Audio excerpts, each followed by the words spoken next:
आकाशवाणी नागपूर. नेहा क्षीरसागर आपल्याला ठळक बातम्या देत आहे.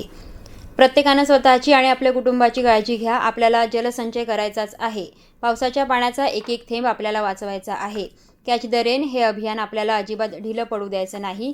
त्यामुळे पावसाचा थेंब अनथेंब आपण सगळ्यांनी मिळून वाचवूया, असं आवाहन पंतप्रधान नरेंद्र मोदी यांनी केलं.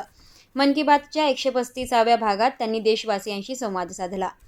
देशातील सेमीकंडक्टर आणि कृत्रिम बुद्धिमत्ता क्षेत्राला गती देण्यासाठी केंद्र सरकारनं इंडिया सेमीकंडक्टर मिशन अंतर्गत आतापर्यंत 12 चिप उत्पादन प्रकल्पांना मंजुरी दिली आहे.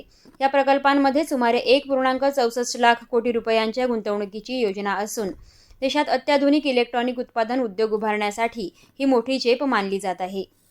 केंद्रीय रस्ते वाहतूक आणि महामार्ग मंत्री नितीन गडकरी यांचा जनसंपर्क कार्यक्रम जवळपास 9 वर्षांनी महाल येथील गडकरी वाड्यावर आयोजित करण्यात आला. त्यामुळे सर्वसामान्य नागरिकांनी आपल्या निवेदनांसह मोठ्या प्रमाणात गर्दी केली होती.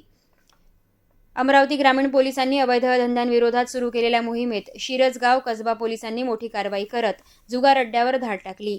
या कारवाईत 1,16,080 रुपयांचा मुद्देमाल जप्त करण्यात आला असून 3 जणांना ताब्यात घेण्यात आलं आहे.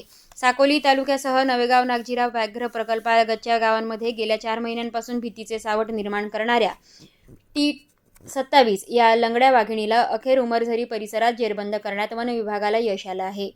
या वाघिणीने 2 बळी घेतले असून 4 जीवघेणे हल्ले केले होते.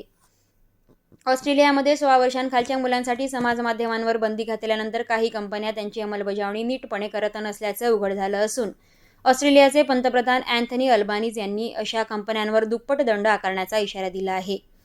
व्हेनेझुएलामध्ये झालेल्या भूकंपाच्या पार्श्वभूमीवर अमिस्ताद मोहिमेअंतर्गत भारताने पाठवलेली मदत व्हेनेझुएला इथं पोहोचली. बचाव कार्याला मदत करण्यासाठी 41 सदस्यांचं बचाव पथकही पाठवण्यात आलं आहे.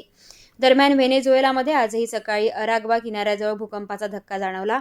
त्याची तीव्रता 5.6 रिक्टर नोंदली गेली.